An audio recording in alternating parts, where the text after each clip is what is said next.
I think my mother did exactly the right thing. I think it's absolutely extraordinary.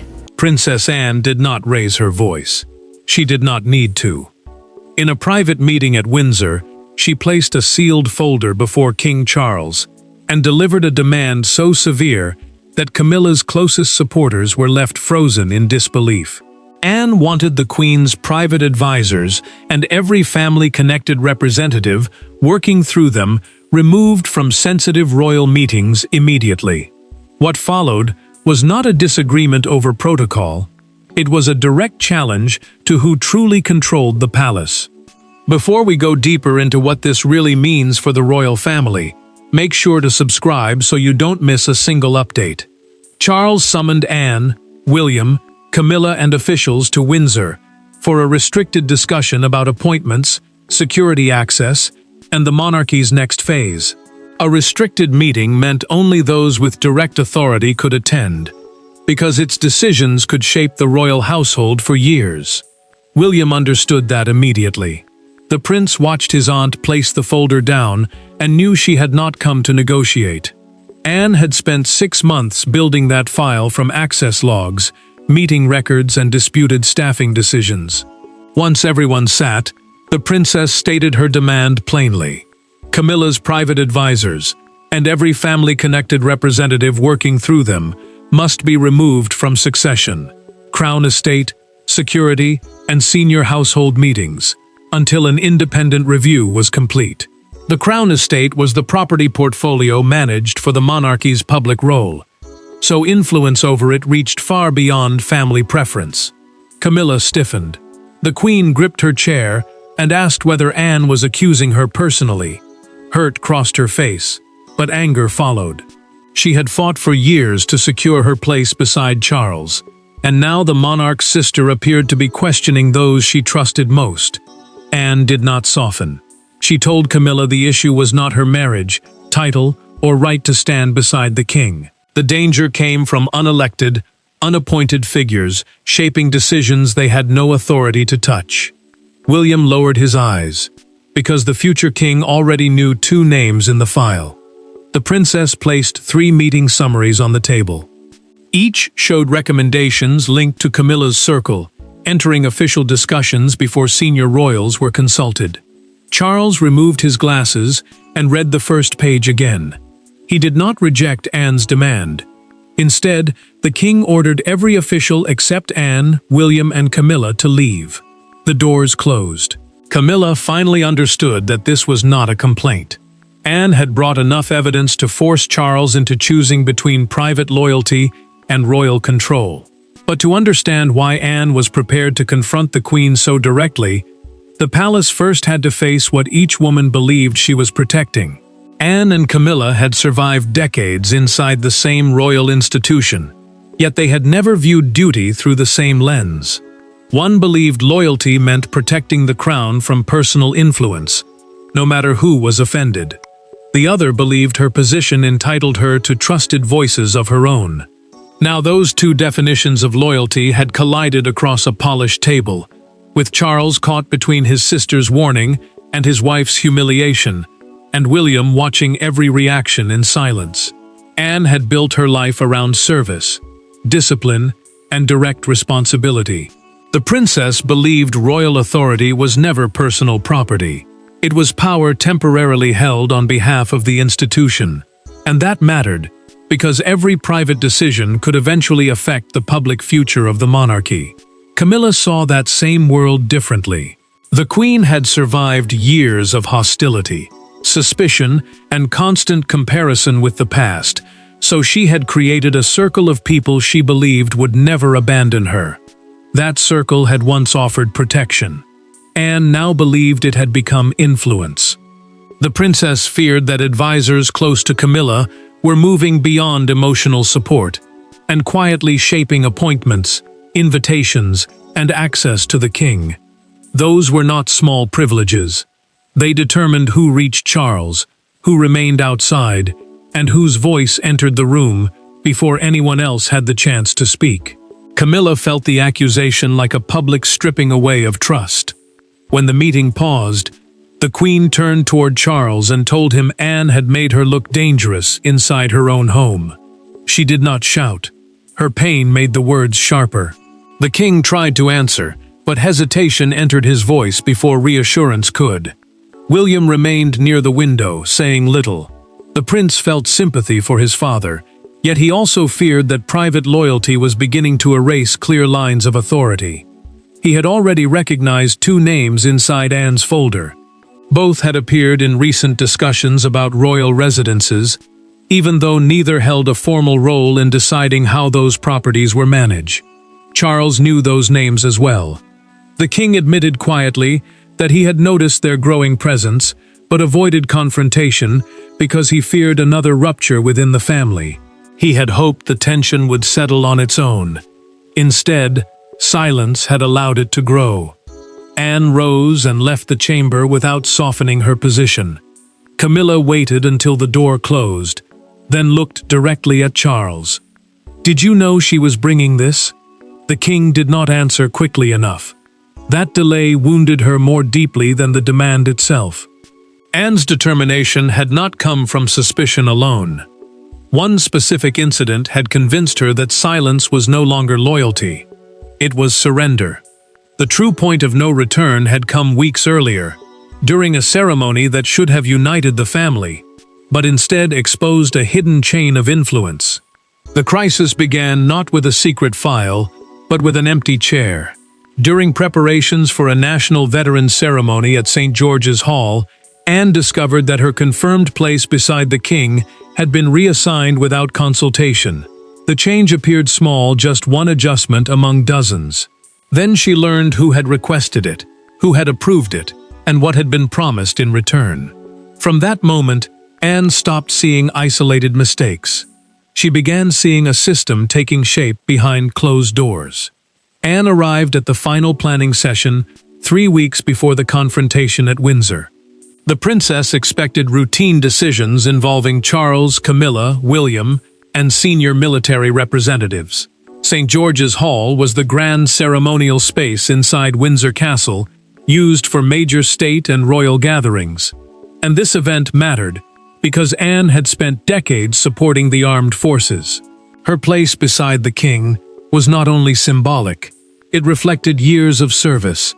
The first warning came when Anne saw her seat moved farther from Charles, and her speaking role cut without explanation. The princess asked who had approved the change. A palace coordinator hesitated, then admitted that Camilla's senior private advisor had issued the instruction and transferred part of Anne's role to a guest, connected socially to the Queen's extended circle. Anne followed the coordinator into a quiet corridor and demanded the truth. The frightened official said the message had arrived marked as the Queen's preference. That phrase meant the request was being presented as Camilla's personal wish, giving it greater authority inside the household. Yet no signed approval from the Queen existed. Camilla had not attended the planning session, and no one could confirm that she had even seen the change. The ceremony continued. Anne watched the favored guest take the position originally promised to her. She showed no anger, but William saw the moment clearly. The prince noticed his aunt fold her unused speech card once, place it inside her handbag, and sit through the event without complaint. Charles later thanked Anne for her usual support. The king expected a polite answer. Instead, she held his gaze and said, "You may soon need more than support from me."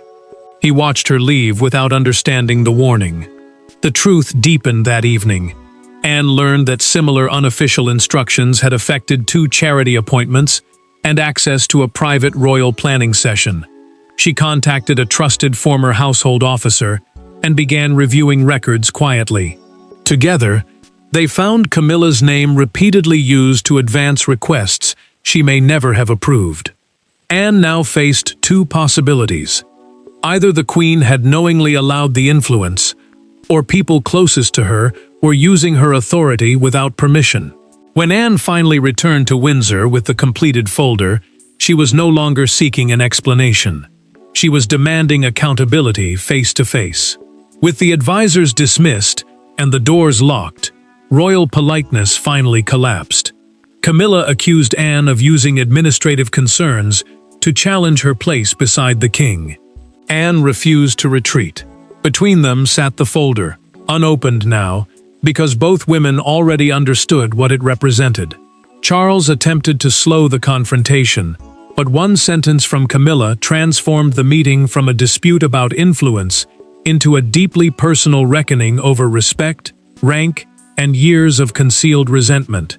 Charles looked from his wife to his sister and asked Anne to state exactly what she wanted. The king was offering her one final chance to reduce the severity of the demand before the matter became official. No aides remained in the room, no secretary could soften a sentence, and no courtier could interrupt before the damage was done. William stayed silent, but the prince knew the next words would shape more than a family argument. Anne answered without hesitation. Every unofficial advisor connected to Camilla must surrender temporary access, while an independent review examined their communications, recommendations, and involvement in royal decisions. An independent review meant an inquiry conducted by people outside the disputed circle, so neither side could control the result.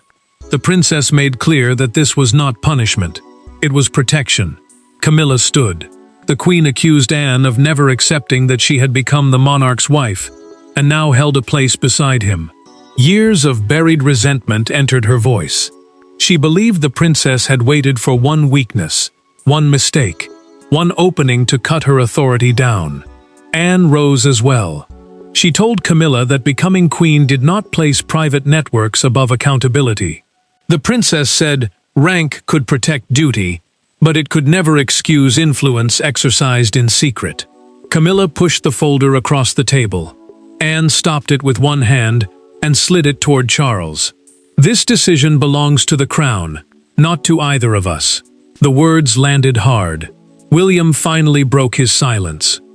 The prince confirmed that he had encountered unexplained interference in 2 household appointments. Both times, names linked to Camilla's circle had appeared before formal consultation began. He supported a temporary suspension of access until the truth was clear. Camilla turned toward Charles, expecting him to defend her. Instead, the king asked one question. Could she guarantee that no one had used her name without permission? She opened her mouth, then stopped. Charles pressed his fingers against his forehead. For the first time, he understood that protecting his wife from embarrassment may have allowed something far more dangerous to grow. Camilla's hesitation changed everything. It gave the king the reason to move beyond family mediation and toward formal action. The confrontation had exposed the fracture, but the power to decide its consequences still rested with one man, and Charles could no longer postpone the choice. Charles had spent years trying to separate his private happiness from his public responsibilities. Now the two stood in direct opposition. Rejecting Anne's demand could make him appear unwilling to protect the institution. Accepting it would humiliate Camilla and confirm that her inner circle had become a palace liability. Alone after midnight, the king returned to the folder and found one detail that changed the balance completely. A meeting instruction issued in Camilla's name on a day she had never entered the palace. Charles postponed the decision until morning and carried Anne's folder into his private study. The king read each record without advisors, secretaries or family members guiding him. He knew the princess had no constitutional authority to suspend anyone herself. Constitutional authority meant the formal power to make decisions in the name of the crown. Yet her service, standing and credibility made her warning impossible to dismiss. Charles reached for a photograph of himself and Camilla, then quietly moved it away from the folder. He was not rejecting her. He simply could not examine the evidence while looking at the woman he feared hurting. The queen had stood beside him through public hostility and private isolation. She had given him loyalty when much of the country still questioned her place. That history made the choice painful. It did not make the danger smaller. Charles understood that shielding Camilla from scrutiny could weaken William before the prince ever inherited the crown. The future king would be expected to enforce clear boundaries, and those boundaries would mean nothing if his father ignored them now. William entered the study before dawn and found Charles still reading. The prince told him the issue was no longer whether Camilla had intended harm. The real question was whether her name had become an unguarded source of power. If advisors could use the Queen's authority without proof, then every royal decision could be manipulated from behind a closed door. Charles returned to the disputed records. One instruction authorized changes to palace access under the Queen's direction. Yet Camilla had been staying privately outside Windsor that day and had attended no official meeting. A second entry showed that the change benefited an associate of one of her closest advisors. The pattern could no longer be dismissed as confusion. Charles signed a temporary access order shortly before dawn. The order suspended the advisors while a neutral review examined their conduct. Then the king added one condition. Every future instruction issued in Camilla's name would require her direct written approval and confirmation from his official household. Charles placed the pen down and kept his hand over the page. William waited. "This may protect the crown," the king said, "but it will damage my home."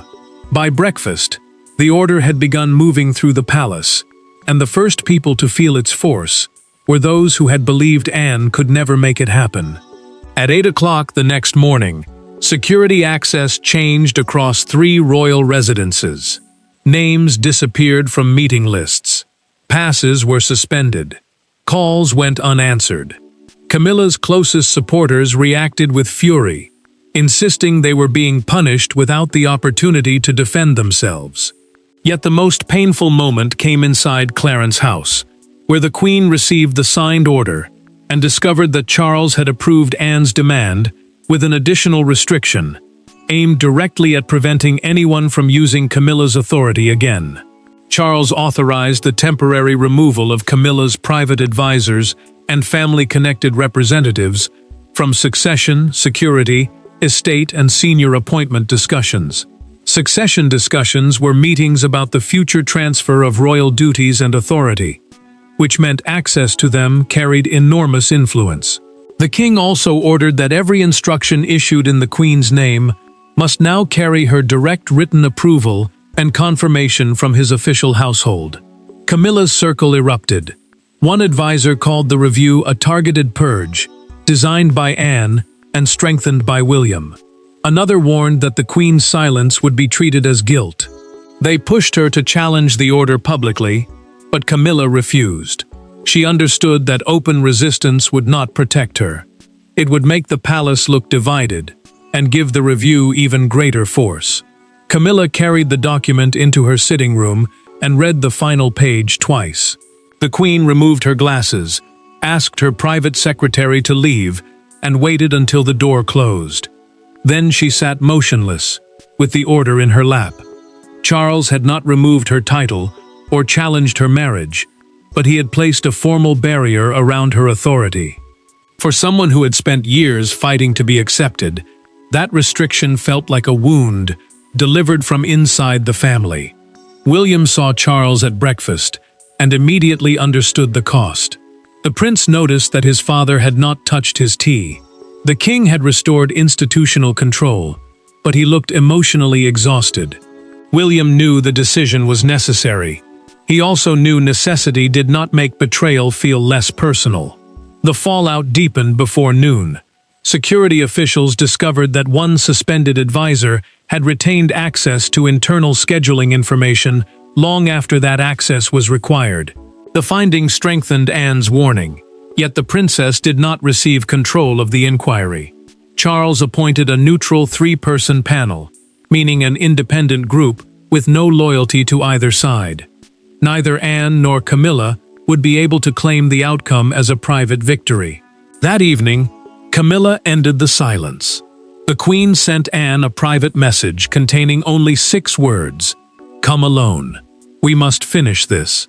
The official battle had begun to settle, but the personal conflict remained unresolved until Anne walked into a room where no king, heir, or advisor could stand between them. There were no secretaries waiting outside, no folders on the table, and no titles spoken when Anne entered Camilla's private sitting room. For the first time since the crisis began, the two women faced each other without Charles, William, or the machinery of monarchy between them. Camilla did not ask Anne to withdraw the demand. Instead, she asked a more painful question. Did Anne truly believe she had knowingly allowed her friends to misuse the Queen's name? The answer changed everything between them. Camilla had chosen the smaller room because she wanted no official barrier between them. The Queen knew the institutional decision had already been made, meaning the formal palace action could no longer be reversed by emotion alone. Anne understood that too. The princess had come because the real damage now existed inside the family, where rules could not repair trust. Camilla spoke first. She admitted that she had relied heavily on trusted advisors because she had never felt fully secure within the palace. Whenever Charles became unavailable, the Queen feared being isolated, questioned, or quietly pushed aside. Her circle had made her feel protected. Now that same circle had become the reason her judgment was under suspicion. Anne listened, but she did not excuse it. The princess told Camilla that fear explained dependence, but it could not justify replacing oversight with loyalty. She said, authority became dangerous when trusted people stopped being questioned, especially when they could speak in the Queen's name. Camilla then asked the question she had been carrying since the Windsor meeting. Did Anne truly believe she had ordered the veterans' ceremony change? Anne answered immediately. No. The princess said she did not believe Camilla had personally moved the chair or reduced her role. But she did believe the Queen had created an environment where others thought they could act for her without permission. Camilla's expression changed. She revealed through a recorded private account, prepared for the review, that one suspended advisor had repeatedly warned her about Anne and William. The advisor had claimed the princess and the prince were quietly planning to reduce her role after Charles's eventual departure. Anne finally saw the full design. The same person had been feeding fear on both sides, making Camilla believe scrutiny was hostility, while using the Queen's insecurity to gain influence. Camilla agreed to cooperate fully with the review. She promised to dismiss anyone proven to have misused her name. Anne, in return, agreed to make clear that the inquiry concerned conduct, not Camilla's legitimacy as queen. Anne moved toward the door. Camilla asked whether trust could ever return. The princess paused. Not by pretending, only by proving. Within hours, the palace moved to control the public narrative, but one striking image had already transformed the private dispute into a national judgment. The public did not see the folder, the confrontation, or Camilla's private meeting with Anne. They saw one photograph, the princess leaving Windsor alone, expression firm, while three dark official vehicles departed through a separate gate behind her. By morning, that image dominated television screens and newspaper stands. To some, Anne had defended the monarchy from private influence. To others, Camilla had been deliberately isolated. The palace could no longer contain the emotional meaning of what had happened. Palace communications released a carefully controlled statement confirming a temporary review of advisory access and internal decision-making procedures. That meant officials were examining who could enter sensitive meetings and how instructions were approved. The statement avoided naming wrongdoing, but it confirmed that Charles had personally authorized new safeguards for orders issued in the names of senior royals. Public opinion split almost instantly. Anne's supporters praised the princess for proving that rank could not place anyone beyond accountability. Camilla's defenders accused her of turning an internal concern into a public humiliation for the Queen. Every sentence was examined. Every silence became evidence for one side or the other. Crowds began gathering near the long walk outside Windsor Castle. Some carried handwritten signs thanking Anne for protecting duty. Others urged the public not to condemn Camilla before the review reached its final finding. The disagreement was no longer hidden behind palace doors. It had become a national argument about loyalty, influence, and the price of royal power. One image defined everything. A national broadcaster opened its evening coverage with the photograph of Anne leaving Windsor beneath the words, "The Princess Who Drew the Line." The presenter described her departure as the moment private resistance became public accountability. Charles watched the broadcast beside William. The king remained silent as the report traced the dispute from the empty chair to the suspended advisors. Then the presenter called it a direct battle between his sister and his wife. Charles reached for the remote and switched off the television before the segment ended. William did not stop him. The prince understood that the country saw a power struggle, while his father felt a family breaking under duty. The review soon delivered its first clear finding. Several instructions had been issued using Camilla's authority without adequate proof that she had approved them. Anne's warning was validated. Yet the same documented findings showed no evidence that the Queen personally ordered the most controversial changes. Anne attended a charity engagement the next morning. A veteran in the front row gripped her hand and said, "You did what duty required." She did not smile in victory. The princess simply thanked him and held his hand a moment longer. The facts were now established. Charles had to decide how to close the crisis publicly and whether Anne's demand would permanently change palace power. The world had chosen its symbols, but the final verdict would come from inside the family, where accountability now had to be matched with mercy. The final outcome contained no triumphant winner. Anne's warning had been justified. Camilla's authority had been misused, but not by her direct command. Charles had protected the crown, yet the decision had exposed how deeply fear and private loyalty had weakened trust inside his family. When the four central figures returned to the same Windsor room, the folder was gone. In its place lay a single page establishing new boundaries and an understanding that the monarchy could survive only if duty became stronger than faction. Charles opened the final meeting by reading the independent review aloud. The king explained that the inquiry, a neutral examination conducted beyond the influence of either side, had found that two advisors improperly used Camilla's name to shape schedules, appointments, and access decisions beyond their authority. Both individuals were permanently removed from sensitive royal work, while family-connected representatives lost automatic entry to strategic palace meetings. Camilla listened without interrupting. The Queen had been cleared of personally ordering the veteran's ceremony change, but her private office was held responsible for failing to control how her authority was used. She accepted the finding and authorized a complete restructuring of her staff. Turning to Charles, she admitted that loyalty without limits had not protected her. It had made her vulnerable to people who understood her fears and used them. Anne did not celebrate.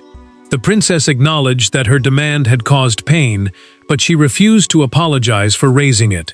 She told Camilla directly that she had never wanted to remove, disgrace, or weaken her. Her purpose had been to stop private influence from becoming hidden power. William supported permanent safeguards requiring verified approval for instructions issued in the name of every senior royal, including himself and Anne. The prince understood that accountability could not apply only to Camilla. If the new rules were to mean anything, they had to bind the entire family. Charles signed the final page. The king publicly thanked Anne for defending accountability and Camilla for accepting responsibility without fighting the findings. His words did not erase the damage, but they gave the family a way to move forward without denying what had happened. Camilla gathered her papers as the meeting ended, but one page slipped from her hand. Anne picked it up and placed it back in the Queen's palm. No warmth passed between them. Something stronger did. Recognition. Anne's unexpected demand had not destroyed Camilla's position.